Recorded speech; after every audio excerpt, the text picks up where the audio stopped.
வணக்கம் மக்களே. Big பாஸோட live update என்னன்னு பார்த்தீங்கன்னா, இப்போ ஒரு பேட்ச் மாறி இருக்காங்க. ஸோ ஒரு பக்கம் பார்த்தீங்கன்னா ரவீனா, மணி இவங்க 2 பேர் வெளியேறிட்டு ஸோ செகண்ட் கவுண்ட்டில் மாயா உள்ளே போயிருக்காங்க. அடுத்ததாக பார்த்தீங்கன்னா அனன்யா உள்ளே போயிருக்காங்க மினிட்ஸ் கவுண்ட்டில். இதுதான் ஒரு மாற்றம். அதுக்கு முன்னாடி ஒரு பல டிஸ்கஷன் தினேஷ் பண்ண விஷயங்கள்லாம் பார்க்கும்போது ஷாக்கிங்காக இருந்ததுங்க. அந்த மாதிரி விஷயங்கள்லாம் நடந்திருக்கு. அது என்னென்னு பார்த்துருவோம்.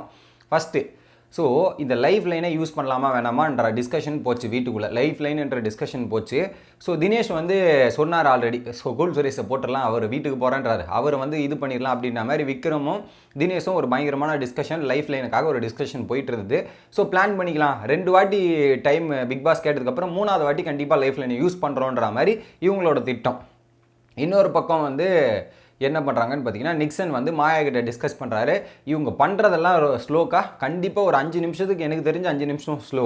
நான் இப்போ தான் டைமரில் போயிட்டு மைக்ரோவேவில் செக் பண்ணிட்டு வந்தேன். இதெல்லாம் பார்க்கும்போது 5 நிமிஷம் ஸ்லோ அப்படின்ற மாதிரி சொல்லும்போது பார்த்தீங்கன்னா, என்ன லைஃப் லைன் யூஸ் பண்ணலாமான்னு நிக்சன் கேட்கும்போது மாயா சொல்லிடுறாங்க, லைஃப் லைன் நம்ம யூஸ் பண்ண வேண்டாம், வேண்டவே வேண்டாம். நம்ம லைஃப் லைன் யூஸ் பண்ணாமல் ஜெயிச்சா அப்படியே ஜெயிப்போம், தோத்தா எப்படியே தோப்போம். ஏன்னா லைஃப் லைன் யூஸ் பண்ணுறதுனால என்ன இதுனா 2 பேரோட வாய்ப்பு பறித்து 2 பேருக்கு கொடுக்கப்படுகிறது.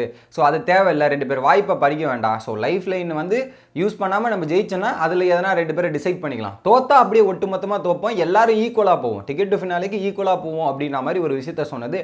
மாயா கிட்டேருந்து இந்த ஒரு விஷயத்தை எதிர்பார்க்கும்போது எனக்கு ஷாக்காக தான் இருந்தது.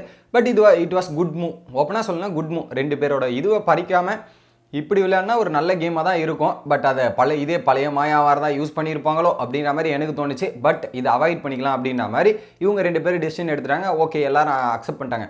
ஏன் இதில் என்னென்னா, ஸோ அங்கே உள்ளே போகிற இது டாஸ்க்கு உங்களுக்கு ஜெயிக்கணுன்றது என்னதை விட தோக்கிறது தான் அதிகமாக இருக்கும். தோத்தா பரவாயில்ல அப்படின்ற நிலைமையில தான் இருப்பாங்க.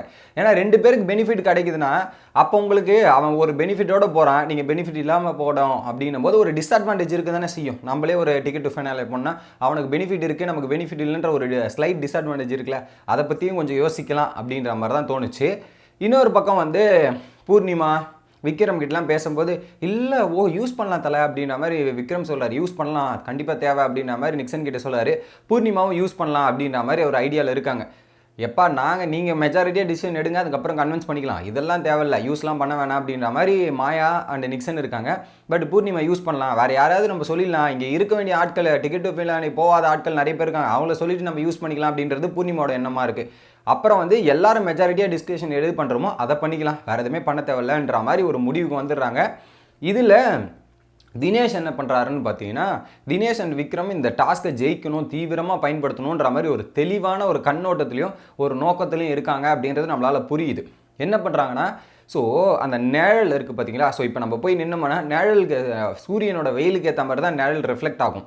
ஸோ இவங்க என்ன பண்ணுறாங்கன்னா, போயிட்டு கரெக்டாக ஒரு இடத்துல வெயில் இருக்கிற இடத்துல வந்து ஒரு பேனாவோ ஏதோ ஒரு ஸோ அந்த மேக்கப் பொருளை வச்சு எந்த டைரெக்ஷனில் வெயில் விழுது, சென்டராக விழுதா, இந்த டைரெக்ஷனில் விழுதா அப்படின்ற மாதிரி காந்தத்தை வச்சு கண்டுபிடிக்கிறாங்க. அதுக்கப்புறம் ஈஸ்ட் ஆர் வெஸ்ட்டுன்றது தண்ணியில் வச்சு ஒரு பின்னை வச்சு மேக்னெட்டிக் மூவ்லலாம் கண்டுபிடிக்கிறாங்க.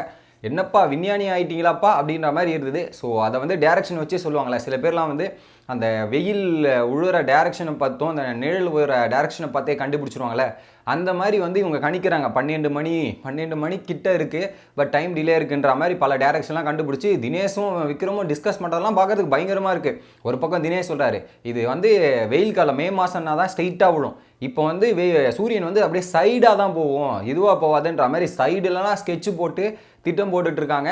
எந்த அளவுக்கு ஒர்க் அவுட் ஆகுது அப்படின்றது தெரியல. ஓகேங்களா, ஸோ இப்போது அதில் டிஸ்கஸ் பண்ணி ஒரு வழியாக டைமை கணிச்சிருக்காங்க. என்னென்னா ஒரு 5லேருந்து ஒரு 10 நிமிஷம் மணி அண்ட் ரவீனா பண்ணது ஸ்லோ அப்படின்றத கண்டுபிடிச்சிருக்காங்க. கண்டிப்பாக ஸ்லோ தான், டிலே இருந்தது, டிலே இல்லாமல் இல்லை. இதுக்கு காம்பன்சேட் பண்ணுற விதமாக மாயா அண்டு அனன்யா கிட்ட சொல்லி அமிச்ச விஷயம்னா, ஃபாஸ்ட்டாக எடுங்க டைமை வந்து ஒரு நீங்கள் ஃபஸ்ட்டு ஒரு 10 நிமிஷம் வந்து நீங்கள் ஃபாஸ்ட்டாக கவுண்ட் பண்ணுங்கள், அப்போ தான் டேலி ஆகும், 5 நிமிஷம் டேலி ஆகும் அப்படின்ற மாதிரி டிஸ்கஸ் பண்ணி சொல்லியிருக்காங்க. பட் எந்த அளவுக்கு டேலி ஆக போகுதுன்னு தெரியல. பட் இதை நம்ம கணக்கு வச்சு நம்ம ப்ரோமோவை லிங்க் பண்ணும்போது பார்த்தீங்கன்னா, நடுவில் பிக் பாஸ் ஒரு வாட்டி டைம் கேட்க போகிறாரு. அதில் மாயா சொல்கிற டைமிங் தப்பாக இருக்குது அப்படின்றது தான் உண்மை. ஏன்னா அதில் ரெட் கலரில் போட்டிருந்தாங்க பார்த்தீங்களா, 12:33 ஏதோ ஒன்று ரெட் கலரில் ப்ரோமோவில் போட்டிருந்தாங்க.